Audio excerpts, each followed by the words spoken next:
ladies and gentlemen. My name is Davon Fleming. I am a runner, a semi-finalist from season 13 in BC The Voice, and I'm so excited to be hosting the 2018 Martin Luther King Essay and Oratory Contest. Today we'd like to take a moment to honor all our finalists, so if you can give them a hand for even coming out today.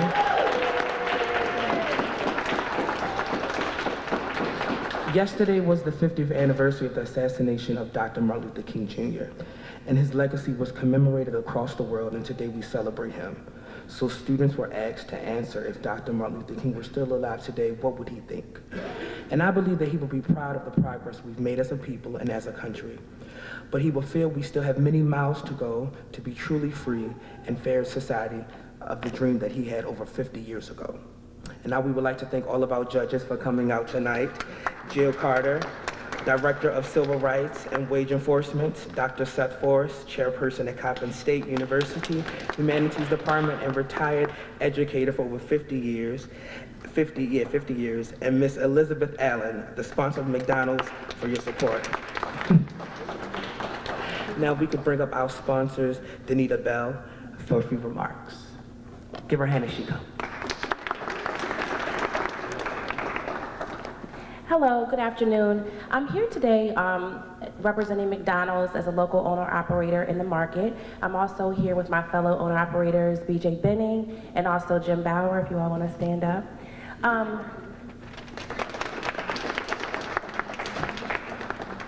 For McDonald's, we obviously do business in various communities, and we love to be involved in the community. For us, celebrating Black History Month isn't just about just Black History Month in itself, but really we're deeply rooted in the community 365 days a year. We understand that it's through contributions and the effort and the struggle for those that came before us, such as Martin Luther King. If it wasn't for those efforts, if it wasn't for all of the different peace, all of the different walks and things that have happened before, I wouldn't be standing here before you today being a part of a family that owns over 16 restaurants in the greater Baltimore, Washington area. That wouldn't be a dream realized. So we are here today just to show our commitment to education. It's wonderful to be able to be a part of a community that has an administration and a mayor so committed to educational programs and all of that. McDonald's, one of our key platforms is education.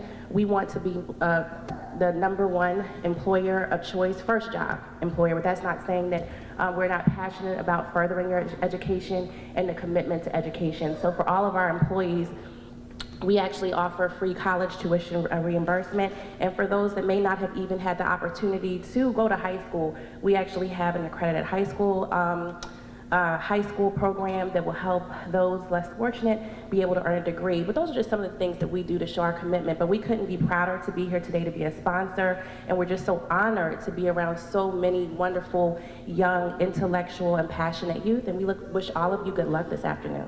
Thank you. Thank you.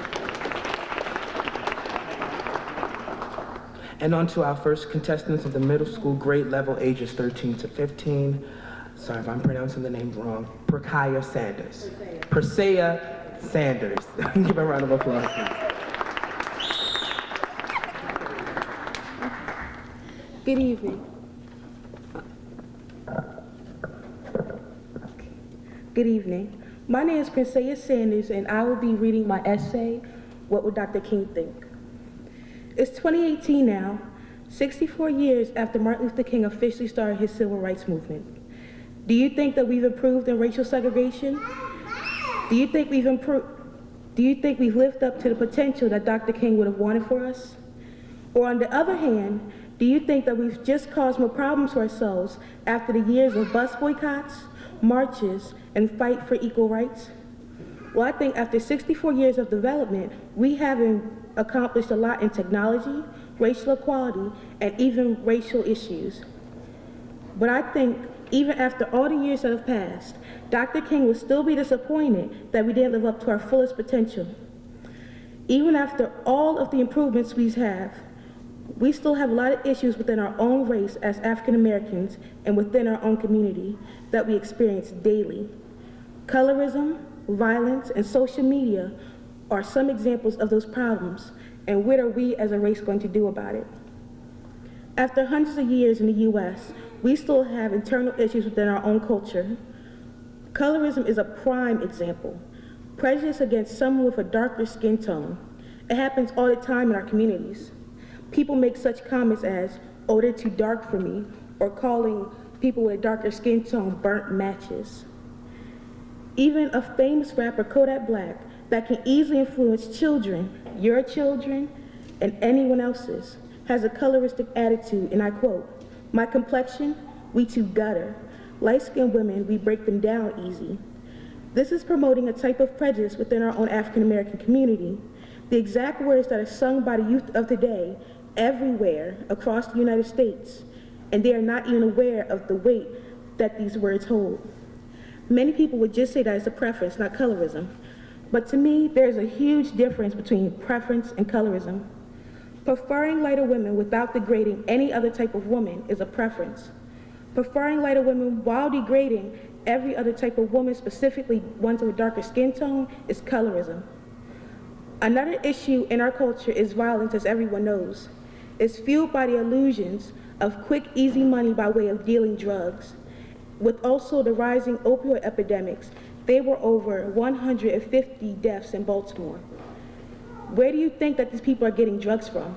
It's coming from our youth on our streets selling weed, crack, cocaine, and more powerful drugs. We can continue to place blame on the people who buying drugs, or crackheads as we call them, and blame them for wanting drugs in the first place. But we also have the power to stop this epidemic in its path, and we also have the power to stop kids from thinking that it's cool to sell drugs and go to jail and wear their sentences as prides and badges of honor. Now, TV. Everyone has at least one in their house. We watch it, play games, or we can just surf channels. But do we ever really think that television can affect adults as well as children? Now think. Dr. King was a peaceful man of this world. What would he think about his people fighting and the promotion of violence on national television that go from Maryland here all the way to California? What's even more confusing is that we as an audience feed into it like sheep. We don't watch these TV shows to watch people loving one another or making peace amongst one another. We want to see them fight and argue and act like wild dogs for our entertainment. Our generation is easily being influenced by this type of television. Ever since the era of commercials started, people in general have been affected. Your child's difference from one another doesn't matter. The media will affect them in one way or another. These shows just tell them that it's okay to fight, and it promotes violence. Now I'll ask you again. After 64 years of progress and development, what would you think that Dr. Martin Luther King would think of the use of phones, social media, and the problems that we have created in our own communities? In my opinion, I think Dr. King would be greatly disappointed with some of the things that are now plaguing us. We must keep the ideas of Martin Luther King alive and hold fast to the belief that there is still light at the end of the tunnel. Thank you. Come on, give her a round of applause one more time. Yeah, oh, that's our baby. I just want to say it warms my heart to be able to see young people of all ages, of all shades and colors, nationalities come together and be positive and be great and influential in their own community. So I take my hats off to each and every one of you guys. Yeah. And we're going to keep it moving with our next contestant, Evan Schmidt.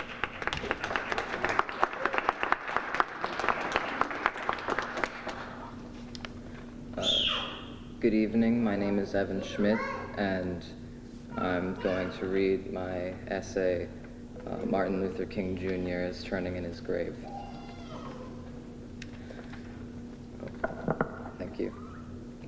Dr. Martin Luther King Jr. was a very virtuous man who spent his life fighting for the freedom of an oppressed people.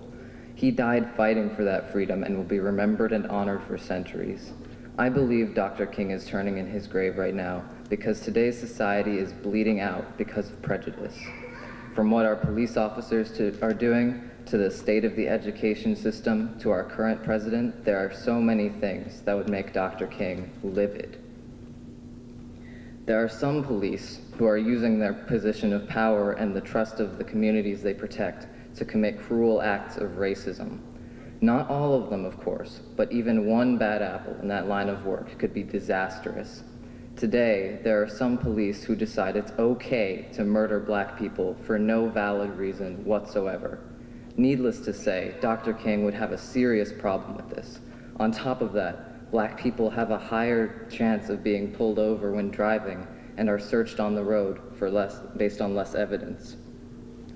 In the justice system, black people are given longer or harsher sentences than white people. According to the New York Times, black people often get sentences that are up to twice as long as white offenders. I think if Martin Luther King Jr. were alive today, he would be out there protesting and giving speeches, even though he would be 89 years old. In America's large cities, the public school system is just a poorly insulated pipeline to prison. Dr. King would be protesting the illiteracy rates of people who attend public city schools, especially because most of those poorly funded schools are in majority black areas. Dr. King would be revolted that our little boys and girls were not getting the education they need and deserve. Even if the children can find a quality school in the inner city areas, most of them lack heating or air conditioning. Children are forced to wear coats in their classrooms, or worse, have to find a way to stay cool. Once the students finally finish high school, most of them can't attend college because of the price. Martin Luther King Jr. would be the guardian angel to city children and would inspire people to create quality learning environments that benefit everyone if he hadn't been gunned down by James Earl Ray. Possibly the thing that Dr. Martin Luther King Jr. would be most upset about if he were still with us is the 45th President of the United States, Donald J. Trump. MLK Jr. would be livid for a number of reasons. For a start, he isn't a politician. He doesn't even play one on TV. He's just a celebrity who very well could have cheated in the election. In addition, he doesn't show that he cares for other cultures. He sees one stereotype about a culture and then he tries to get them kicked out of the country. He hears someone say that all Mexicans are drug lords, rapists, or other type of criminal, and he proposes to build a wall along the southern US border. One of his friends told him that everyone who practices Islam is an extremist terrorist, so according to our president, we can't let anyone like that in. Reverend Martin Luther King Jr. would be the person who wouldn't be afraid to speak up and keep speaking up until his message sinks in to show Mr. Trump that he's wrong. America could use Martin Luther King Jr. right now. He's the man who could solve any social or political issue. He's one of two people who has a national holiday dedicated entirely to himself, and there's a reason for that. Dr. King had the dynamism to inspire change like nobody else. Martin Luther King Jr. is with God now, and we can't get him back. The only thing we can do is find him inside of ourselves. We can honor his memory by doing what he would do. We must study what Dr. King did so we can replicate it in our world today. Thank you.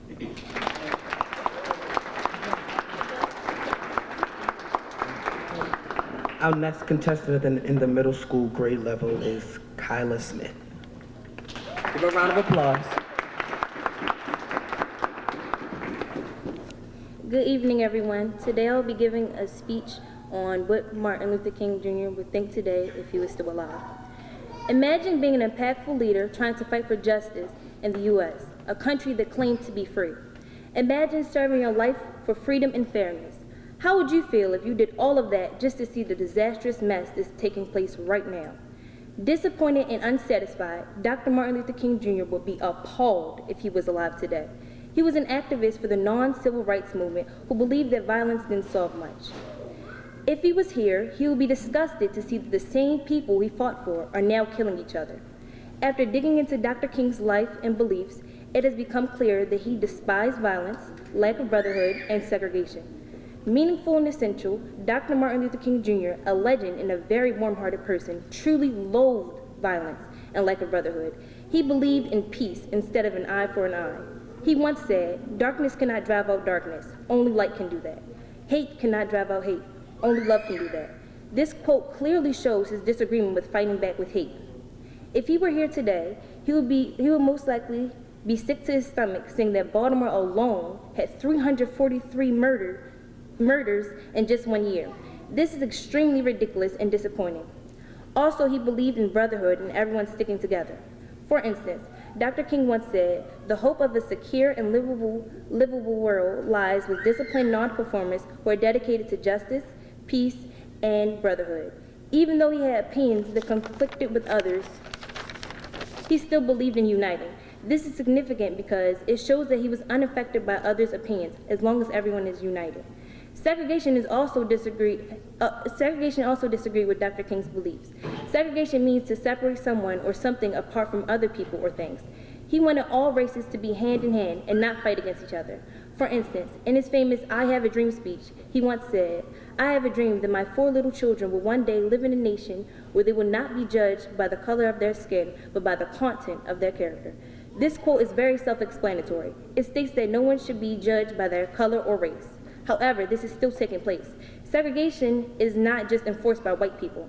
In black communities, there are still many people fighting about whose skin complexion is better. Colorism is well and alive in black communities. It is our biggest enemy, creeping up behind us, separating us, and causing collateral damage. If Dr. King was here to witness this, he would be hurt and dissatisfied. Some may say that this whole essay is incorrect, that Dr. King would be full of content because racism, colorism, and etc. doesn't exist anymore. They may say that racism and colorism is a thing of the past. They may say that if 2 black people argue about whose skin color is better, it is just a joke. Some may say that most crimes in black communities are because of white people. Colorism is well in effect. Every day there is a post on social media saying what skin tone is winning. In the comment section is a ton of people fighting about whose complexion they think is winning. Racism is still in effect too. For instance, last year, white supremacists came into Virginia and caused a humongous riot. Lastly, the poor in black communities is just ridiculous. We all need to unite.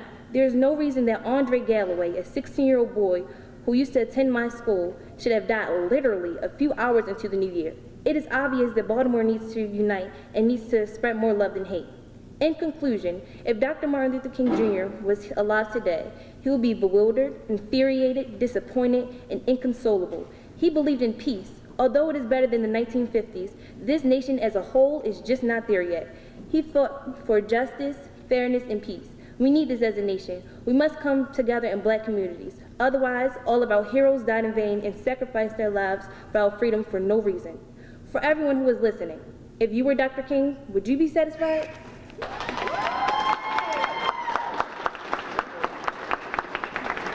Our next middle school contestant, Mashia Bell.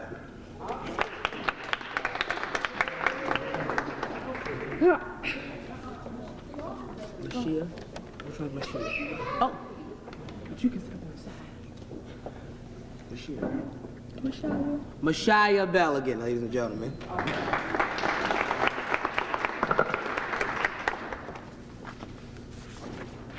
Dr. Martin Luther King Jr. was one of the most well-known and respected civil rights leaders in American history.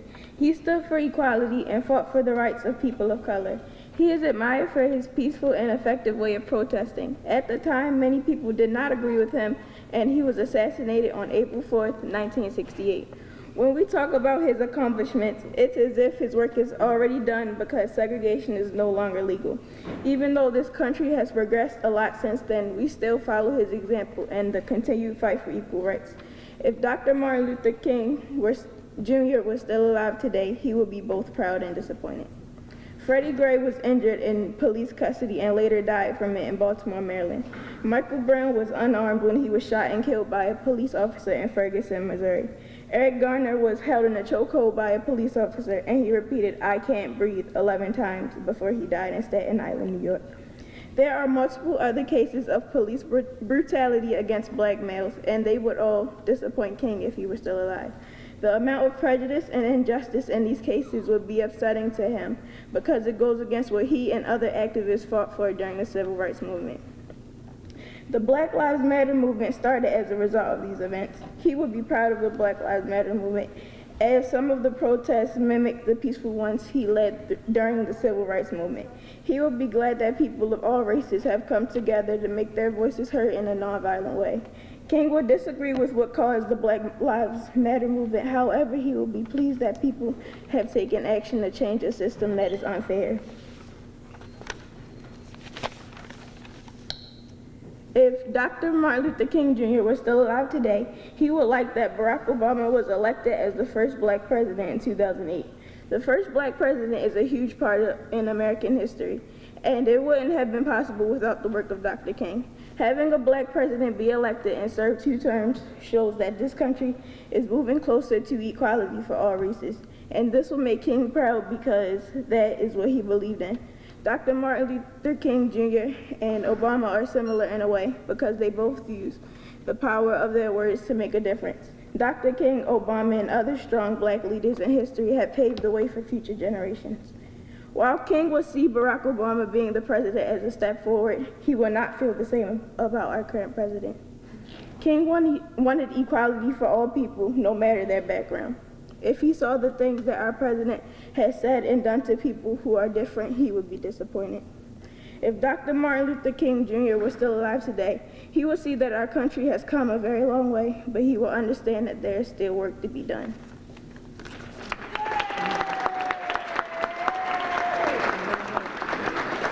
And now our last and final contestant in the middle school grade level, Samara Johnson.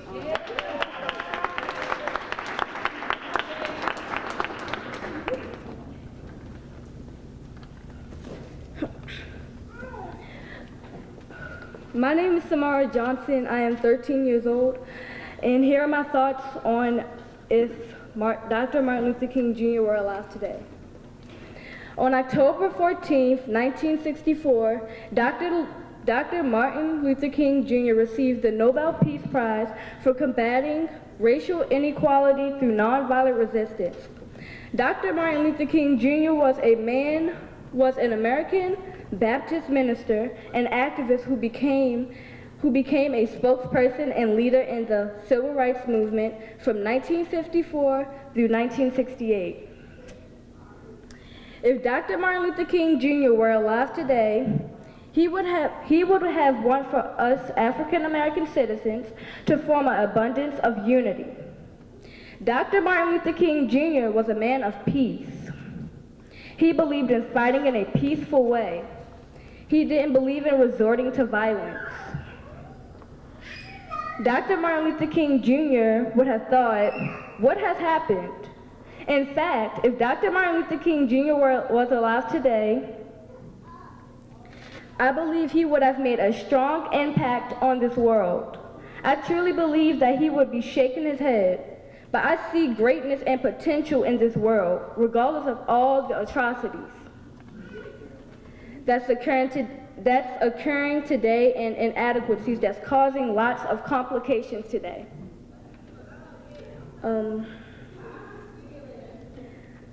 The biggest of all atrocities is the poor education for African American kids. The atrocities lead to inadequacies in jobs. Poor education also leads to crime because the youth lose hope. Martin Luther King Jr. had faith in all of us. If Dr. Martin Luther King Jr. were alive, he would have asked the question, do we have faith in ourselves? Do we want success? Of course, he believed in equality and equal rights, and he would have asked, what happened to progress? Dr. Martin Luther King Jr. would get us to come together as people of the United States of America, to come together as strong people of all cultures from all races.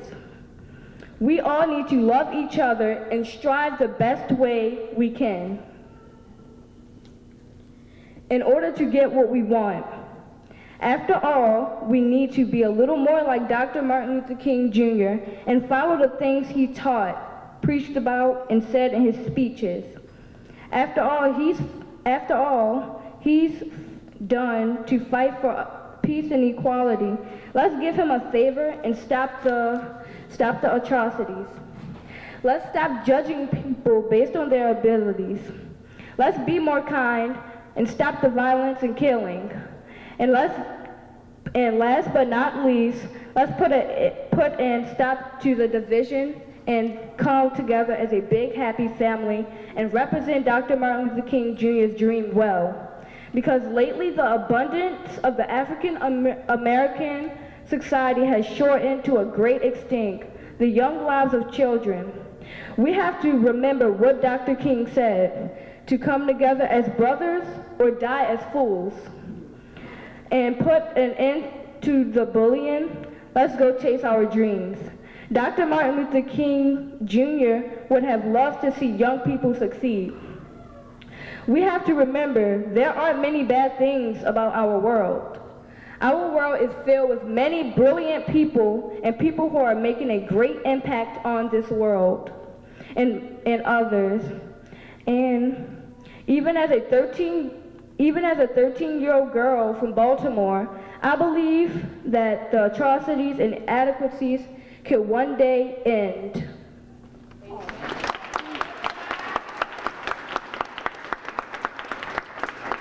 Come on, can we give a thunderous round of applause to all our middle school contestants? Come on, parents and supporters. This is what it's all about. All right, so now we're moving on to the high school contestants. We're going to start with Jake Bierstow. Give him a round of applause, ladies and gentlemen. Good evening, everybody. Thank you for coming out tonight, and thank you, Mom, for bringing me here. My name is Jake Bierstow. I am 16, and I attend the C School of Maryland. Dr. Martin Luther King Jr. had a dream, but as is the case with some fantasies, they are often unrealized and unfulfilled. Nowhere is this more prevalent than in today's society, a constant reminder of just how evanescent our dreams can be. Dr. Martin Luther King Jr. dreamed of a world where students of any color, of any background, could coexist with one another peacefully on equal terms with equal opportunities.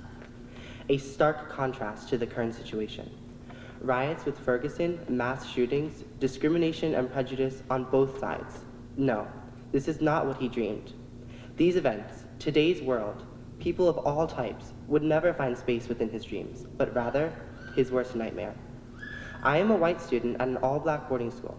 Effectively, out of the 400 students, I make up literally less than 1%. You always hear about how whites are discriminating against blacks, or against Latinos, etc. But the truth is quite different.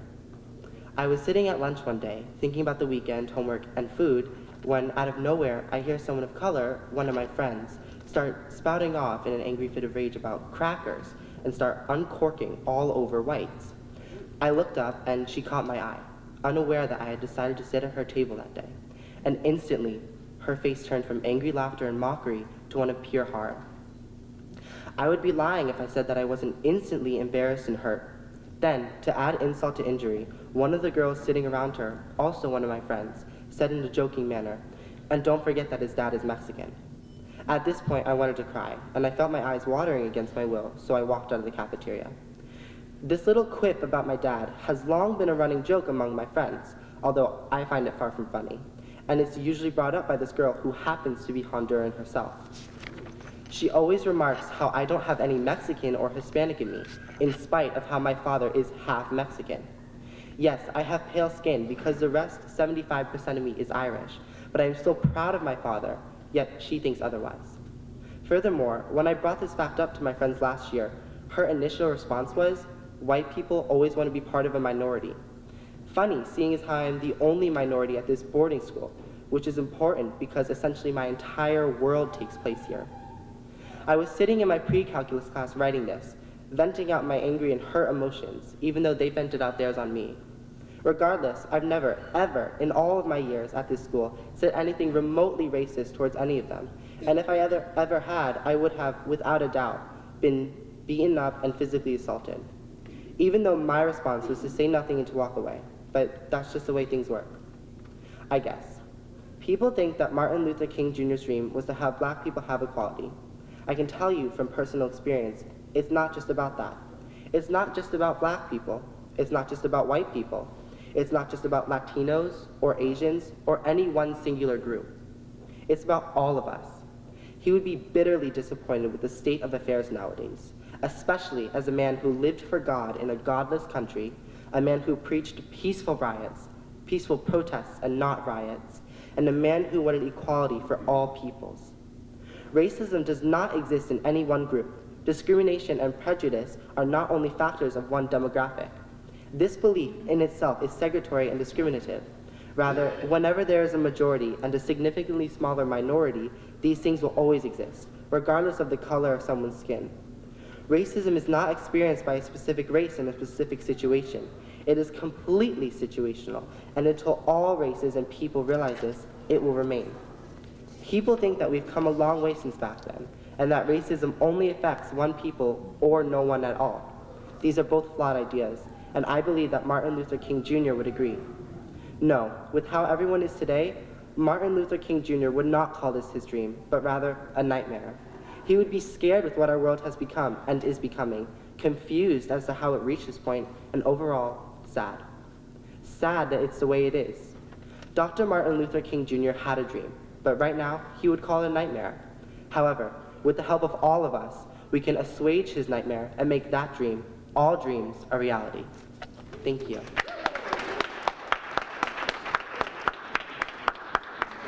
Our next contestant, Augustine Uzer.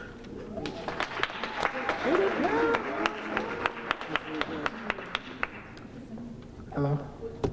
Okay, cool. I just want to start by saying thanks for my support, like at my school and my family. Cool.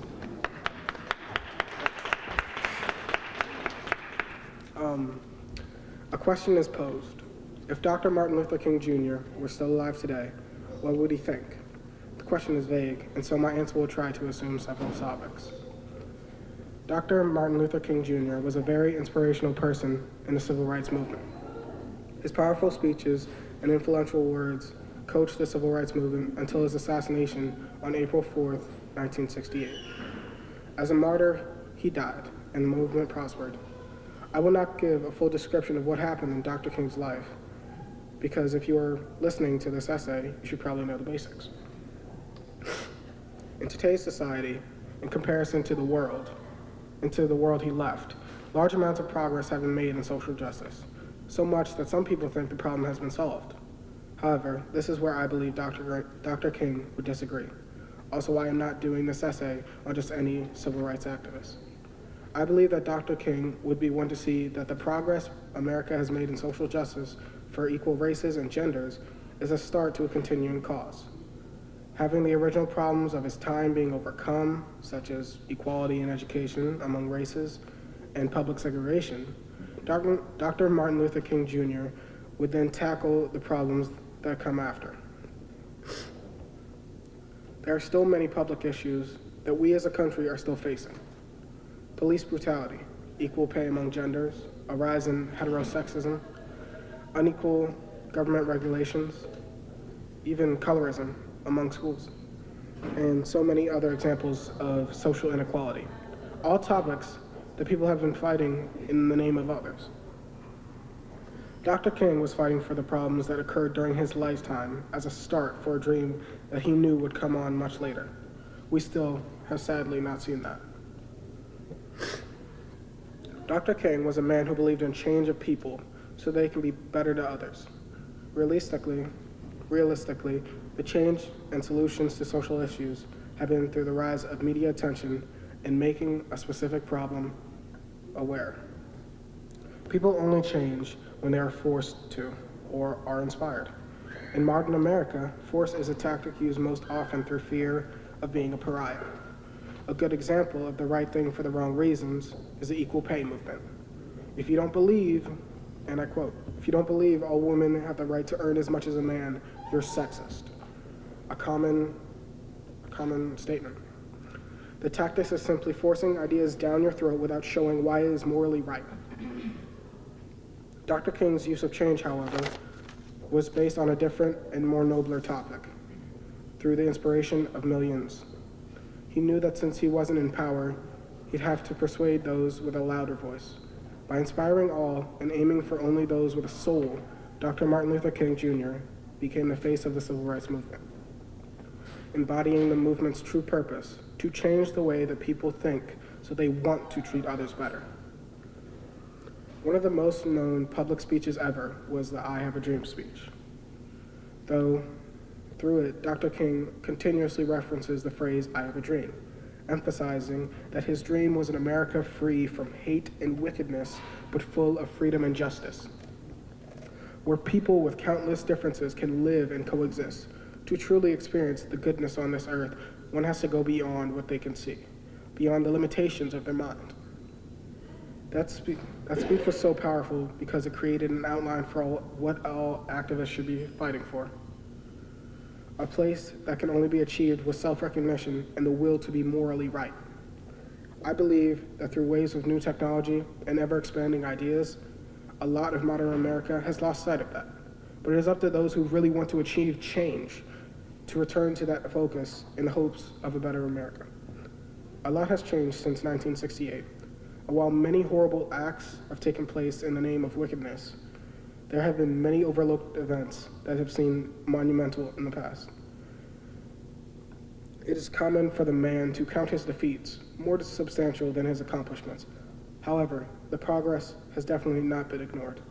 In conclusion, if Dr. Martin Luther King were still alive today, I believe he would think that this is a good start, but the road ahead is still long.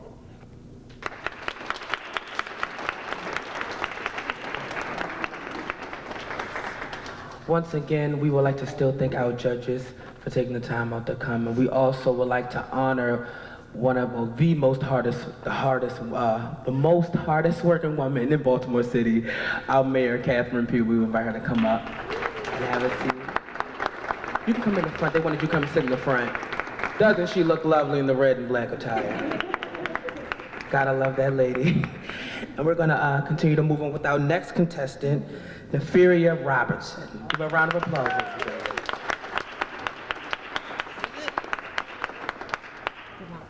Hello, how are you? I would like to start by saying thank you to Mama B and Mr. Verdi and Ms. Howell for coming out to support me tonight. Today I'll be reading my essay up on Dr. Martin Luther King. In some ways, Dr. Martin Luther King Jr. will be disappointed. Nonetheless, he will be happy. He fought for our freedom and civil rights and to stop segregation, yet our own people are taking advantage of the fact of what he fought for. Dr. King was a powerful man that led everyone to their freedom. He promoted what we couldn't do on our own. Dr. King will be happy that blacks and whites can now go to the same stores, use the same water fountains, walk down the same street without there being so much hate crime going on between the different races. Blacks and whites can now sit in one room without even hating each other or even look at each other and have a conversation. Black teachers can now teach white kids in an all-black school. White teachers can teach black kids in an all-white school without there being protesters outside the schools. Dr. King saw people as one. He never discriminated against a person's background. He fought for our parents to work in the same place as white people because back then, blacks could barely even get a job that paid well. Now we have the same or better opportunities, I'm sorry.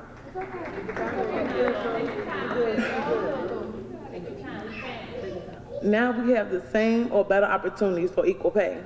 Dr. King was a man of change. He could make things happen with just the power of his word. He walked long and far across bridges, states, cities, with many brave souls who also lost their lives fighting for segregation. Taking that march on Washington, D.C. to fight for the opportunity that we have today. Do people realize that people gave up their lives to be able to even eat, sit, or drink the same water, or to be treated with respect and decency as a human being? I, Neferia Robertson, was born and raised in Mississippi. Growing up in the southern state, I experienced way more racism than any other states in the country, which is still currently happening right to this day as we speak.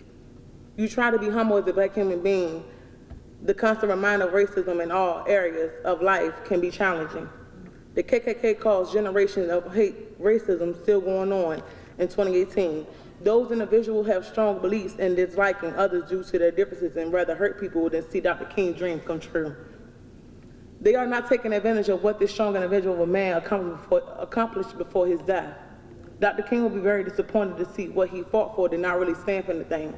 Why was it a fight we was all going to kill each other? Why was it a fight if we was all gonna kill each other in our own community? Why was it a fight at all? Martin Luther King, Rosa Parks, Malcolm X, Emmett Till, the 4 little girls in Alabama fought until their deaths for what we have today. Dr. King showed us what a leader looks like. As a nation, we need another leader like that today to lead us like he once did. In conclusion, Dr. King was alive. If Dr. King was alive today, there would be an overwhelming feeling of disappointment because he fought for equity, equality, and peace for all. We as people are not using our freedom in the right way. On the other hand, he will be relieved to see that his word had power. His word became something real. He showed us as people that we can all come together as one and love one another, no matter what race we are. We can stand together and become one.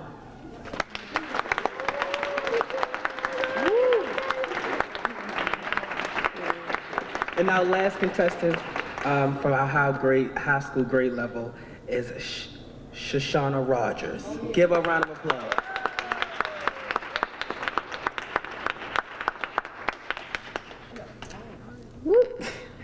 Hey y'all, I'm Shoshana Rogers. I attend the Baltimore Leadership School for Young Women. Before I start, I want to give a shout out to my family for coming to support me. Shout out to y'all. I gotta take a deep breath real quick. Take a deep breath. If Dr. Martin Luther King Jr. was still alive today, what would he think? Every other day I hear someone say, if Martin Luther King was alive today, he would be disappointed in the little progress we have made as black people. Partly because, as black people, we don't take advantage of everything we have. Other days, I hear people say, Dr. King will be proud of what people have accomplished. Initially, I could not decide if Dr. King would be pleased or disappointed. But the more I think about his dreams and hopes, the more I realize who Dr. King really was and what he really believed in. I believe Dr. King will be disappointed because as black people, we don't take advantage of what we have. He will also be dissatisfied in the fact that his legacy has been diluted so much that it affected and is still affecting what people learn about him.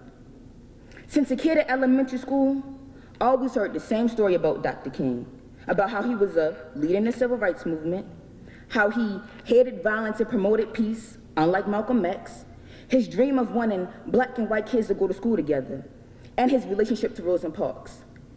This is what I got taught every year in elementary school around the time of Martin Luther King Jr. Day. At the time of learning these things, I felt this was everything I needed to know about Dr. King, and that this was his truth. By the time I got to middle school, I started to wonder why we were constantly learning the same things about Dr. King over and over again. I also started to speculate why we were learning more things about Dr. King than Malcolm X, though they always compared them to each other. Once I got to high school, I started to ask teachers and others around me the questions that many people have yet to fully answer and justify. Though I already knew the answers that most people were going to say because I heard the answers so much, I still believed there was more to it than what I was given. It got to a point where I wasn't even surprised at the answers I was getting, such as the reason they teach more about Dr. King than Malcolm X was because Malcolm was violent and Martin was peaceful. King didn't believe in hurting those who hurt you. He believed in spreading love through peaceful marches. After repeatedly hearing these answers, I realized so many people, including educators, are misled about King's legacy and who he really was.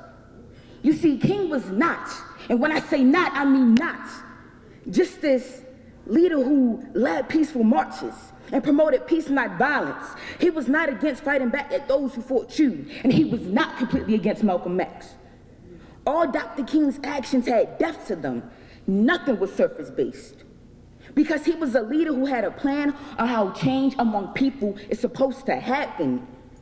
For example, his peaceful marches. Today, people always recommend these marches during a time of social injustice and will dehumanize those who participate in riots instead. I constantly see those who judge rioters say, how do y'all think Dr. King will feel about this? as if Dr. King didn't understand the purpose of riots. He said himself, a riot is the language of the unheard. And what it is, America has failed to hear. It has failed to hear the promises of freedom and justice that have not been met. It's clear, Dr. King knew change wasn't going to be easy. And by America diluting Dr. King's legacy to what they wanted it to be, it's a disgrace to him and everything he did, which I feel Dr. King would be greatly dissatisfied with. I also believe Dr. King would be disappointed in black people because we don't take advantage of all the opportunities we have. One of Dr. King's biggest hopes was the education of the black child. If Dr. King was alive and saw that the graduation rate for the black child in America was below 70% and the lowest compared to other races, he would question, what was the purpose of fighting if in the end you're gonna let them kill you anyway? Which is exactly what black people are letting happen if they don't take advantage of what we have. And though the realization of what we have may take some time, Dr. King knows change takes time. And as he once said, change does not roll in on wheels of inevitability, but through continuous struggle. And this is what I believe Dr. King would think if he was alive today. Can we stand up on our feet and give every contestant a round of applause? Come on, ladies and gentlemen. Give these young people a round of applause.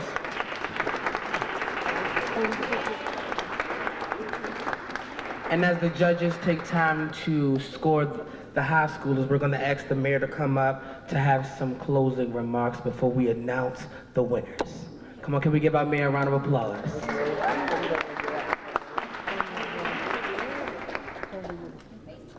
Good evening, everyone. Good evening, everyone. Good evening. Was this not exciting?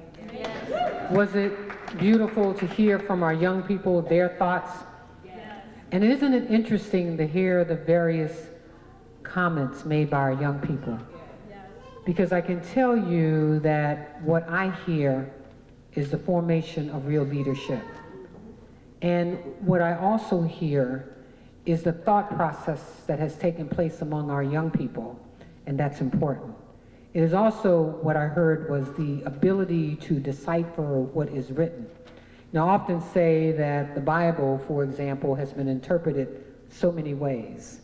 And oftentimes when we read history books, the words that are written are words that have been interpreted over time. So it's always important to not only evaluate what is said, but to understand what was said at that particular moment in time. And when I think about Martin Luther King, I too think of a leader who far surpasses time, because he's a timeless leader. He's one that is consistently remembered, not just for his deeds, but for his thoughts. And when I think about Martin Luther King today, I think about the discussions that we're having politically, the young people marching all throughout this country against gun violence. And while he stood for peace in our communities, he also stood for respect of one another. You know, why is it at this stage in our own history that people find it so easily to devalue life, to pick up guns and shoot one another, rather than to have discussions about how we mediate the problems that we have with each other? And this is not something that permeates one race. It's something that's happening in our city, our state, this country, and the world. And this whole debate around DACA, and when I think about the Statue of Liberty that stands in the harbor, that says, you know, bring me, you're hungry, you're tired, you're poor. Because this was a country that was supposed to be welcoming to all. Can you imagine what Dr. King would think today of this whole discussion around DACA? A man who fought for equality, justice, inclusion, diversity, and prayed for the day when he could see all of us judging each other, not by the color of our skin, but by our own character.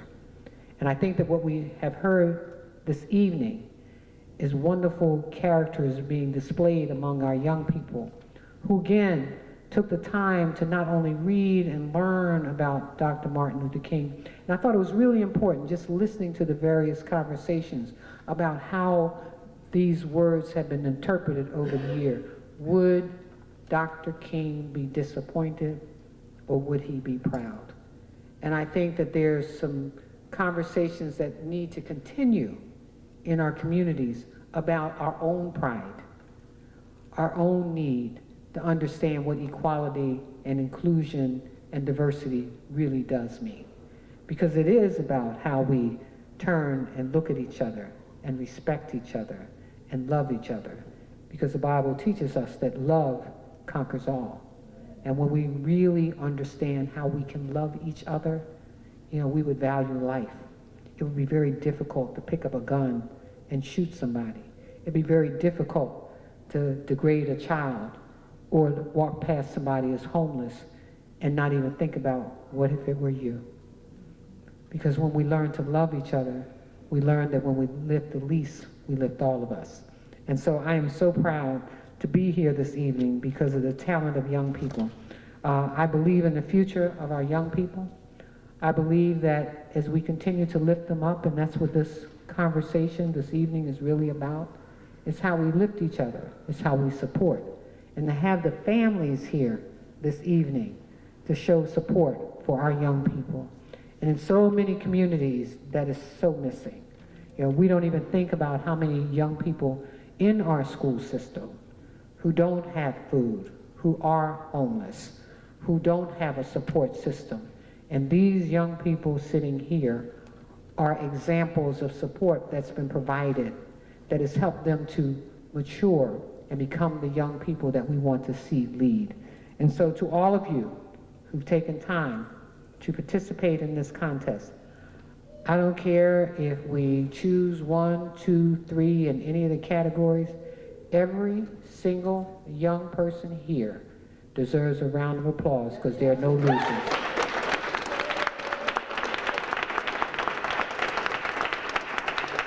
Impossible. Impossible. I wouldn't want to judge because I don't know how you choose, but I want to thank our judges. Let's give our judges a big round of applause. I don't know how they're going to do it. I know they've probably been introduced, but I just want to say to Jill P. Carter, who is the director of our Office of Civil Rights and Wage Enforcement. You know, this is a young lady that I've watched for decades grow and become a part of the fabric of our community, who's been a leader, and more importantly, someone who has always kept her ear to the ground and her heart filled with people. Thank you, Jill. And then we have the wonderful Dr. Seth J. Forrest, who happens to be a PhD and a chairperson of the Department of Humanities at Coppin State University. Thank you. And let me just say this about Coppin State University, because I made a commitment, because one of the things that I want to make sure happens in our community is that we educate our children. Nothing could be more important. Nothing could be more important. One of the threads of truth that you heard in this room was about our own inabilities to take advantage of opportunities. You know, no excuse. My parents used to say, no excuse. Education is the foundation for success. And so that's something that is really important. So when I made Baltimore City Community College free, guess what Coppin State University did? They said if you finish your 2 years free at Baltimore City Community College, then come on over to Coppin State University and you can get an education free there. I'm telling you, it doesn't get much better than that. And I can tell you that there are colleges and universities here in our own city. Morgan State University has a program just for Baltimore City students. Johns Hopkins has a program, if you get a certain grade point average, you too can be a part of that university. So there's no excuse. There's no excuse not to succeed. But part of that success is support. So there are those in our community that need that support to show them that they can be successful. And I say this to our young people, Don't judge. Don't judge the person sitting beside you because they don't have what you have. Don't judge because they don't have the clothes that you have or they can't go to places that you can go. But that's the great thing about Baltimore, you all. How many people know that the Baltimore Museum of Art is free? Free. Our galleries, Walter's Art Gallery, one of the famous galleries in the world, free. And we should make sure that our children get an opportunity to see those treasures. And let me also thank Elizabeth J. Allen. And she says she's a retired retired teacher and principal. And she's now been an adjunct professor for 51 years. She doesn't even look that, does she? No. Doesn't look that. But she has also been one of those believers in our young people. Everybody sitting at this table, if they don't do anything else, they believe in all of you. All of you. They believe in your future, and so we're so grateful for that. I want to thank the McDonald's owners and operators, Jim Bauer, Chris Montaigne, Brandon Bell, Demetria Bell, Orville Benning. All of them were sponsors for tonight. Thank you so much. We really do. Why don't you all stand up so they can see you all.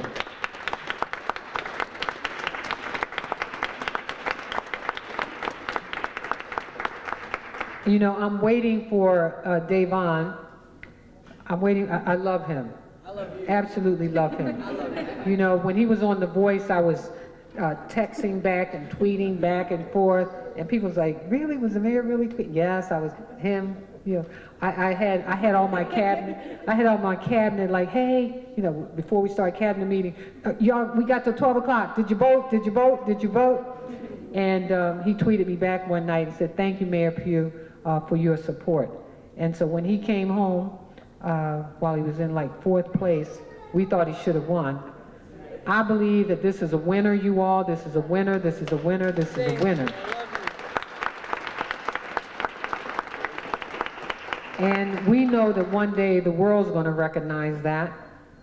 He goes all around the country singing. He also works for our Parks and Recreation Department because what I said to Davon, we want you to make the right choices. Because you know, oftentimes what happens to artists, because you know, you're struggling and you're trying to make it, sometimes you make wrong choices because you need a support system. We're his support system. So when he arrives, and to me, he's already arrived. So we look forward to his debut with the Baltimore Symphony, the Morgan State University Choir, the concerts that we'll have this year that he opens our AFRAM Festival. I tell people we don't need to go far and wide looking for talent. We got so much talent right here in Baltimore, and we're going to make it happen. And finally, as we get ready to make these announcements, here's what I need you all to know. While violence is being reduced in this city, one of the things the other thing that's happening for our young people, we had 16,500 young people apply to go to work this summer. And my goal is to make sure that every child works. I'm about $5 million away from that goal. Last year I had to raise almost 16 million, I think it was, to get the young people who applied to work. This year is closer to 25 to 30. I intend to raise that. So if anybody's watching, we can use your money. Because we want to make sure they work. We've created year-round employment opportunities for our young people. Baltimore City Community College is free. And we want you all to continue to encourage our young people. We're excited about their future. And I can tell you, the March on Washington, what our young people did, 3,000 young people from Baltimore City, no taxpayers' dollars. 3,000 young people boarded buses with t-shirts, meals, went over to Washington, D.C., and all 3,000 came back to Baltimore safely. It doesn't get better than that.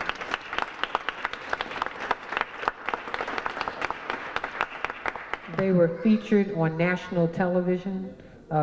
Excel Academy, you all, supposed to be a second chance high school. But if you have not seen the video that they participated in, they were any student in any high school, anywhere in our country, first class, second to none. They were awesome. So hopefully you all get a chance to see them in action. And then featured again, all our students on PBS. I was on MSNBC, but Baltimore showed off. Our choir on the public stage, because what you see here is just a small piece of the greatness of Baltimore. You all were great, beyond great. Give them another round of applause.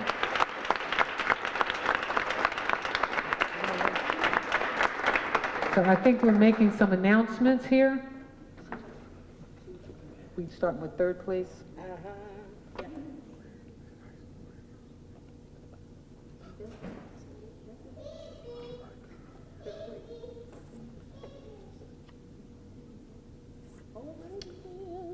So there was a tie in third place. So we have Princea Sanders, Princea Sanders. Princea. She got it, she won. Come on up, Princea. And Samara Johnson.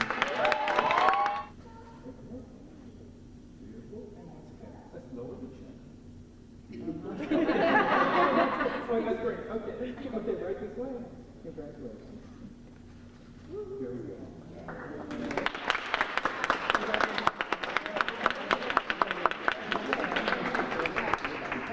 Second place is Kyla Smith.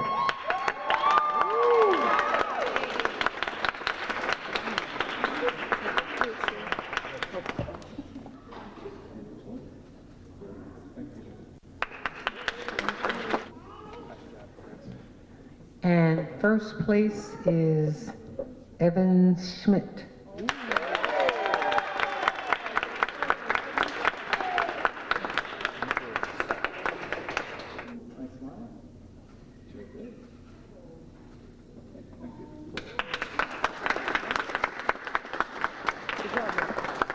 And so what I want you all to know is that every participant, everyone who participated in this contest also gets a $50 certificate, okay? Everybody. So there are no losers here. There are no losers here, okay? Now for our third place winner, 16 to 18, Augustine Uza.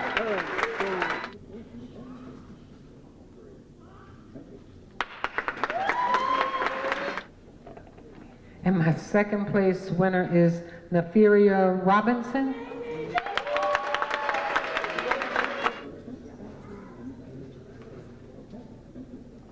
And our first prize winner is Shashoma Rogers.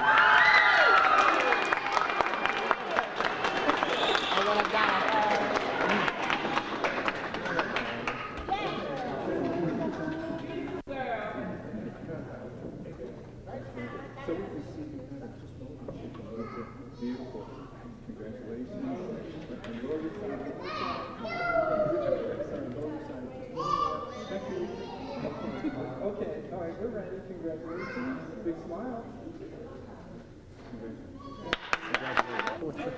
And we have two fourth place winners. Where are our fourth place winners? Come on out. We had another fourth place winner. Where's our other fourth place winner? Where'd she go? So here's the thing that I want us to teach you all, because this is really important. It's always important to compete. You know, I've been in 2 elections that I've lost. 2. You all know I ran for mayor once before. I didn't win. I ran for president of the city council. I need you to come on up here. I need my fourth place winners. Come on up here.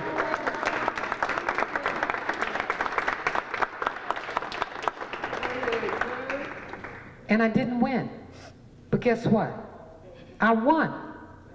And so we have to teach our, come here, come on up here. Come on this side of me.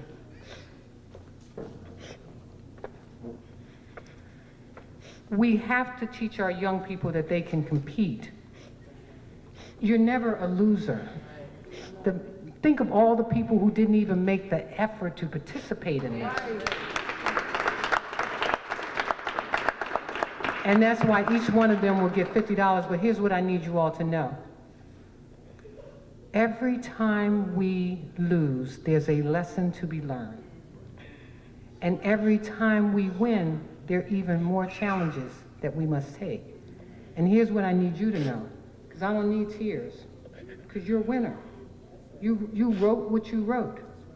And every time we participate, right, doesn't mean we get the big gold star. But guess what? You get to compete again. And this is why this summer, and this is what I want you all to know. This summer in our camps, you know, we're going to look at Davon. He didn't come in first. He didn't come in second. He didn't come in third, but he's our winner. And when the world realizes his talent, just wait and see where he ends up. I didn't give up. I don't need you to give up, because I eventually won. And I tell people, every experience that you have, every experience, allows you to become the person that you will ultimately become. Because in today's world, there are all kinds of challenges. And I tell people, this summer, we're going to have the most competitive summer for our young people you will ever see. I want to know who's the best 100-yard dasher. I want to know who's the best speller. I want to know who's the best hooper. I want to know who's the best singer. I want to know who's the best dancer. You may not come in first, but the fact that you have that opportunity to compete allows you to grow as a person. And that's what we want. We want growth. And we want you to understand. Let's give them a big round of applause. I want you all to know this. The first election I lost, I went home, laid down, and I curled up in the bed. I said, God, I just got to help me get up to face another day. And I realized that I needed to get up and face the next day. And I did. And I'm loving life. I am loving life. Because life provides you with challenges. You win some, you lose some, you win some more, you lose a little bit. Every single day. I wish y'all could have been the taxpayers' night last night. I think the best rule they made is that you can't say anything. Just listen. And I listened, and I smiled. Some adjustments will be made, but more importantly, there are lessons every single day. Teach our children that they're always winners, no matter what they do, especially when they're doing great things. You're a writer. You're a writer. Don't ever forget it. You're talented, and you're talented, okay? So on to the finish line. Let's do this, okay? Well, we want to thank you all for coming out and supporting each and every one of these contestants. And if you can once more give them a round of applause. And you guys enjoy your night.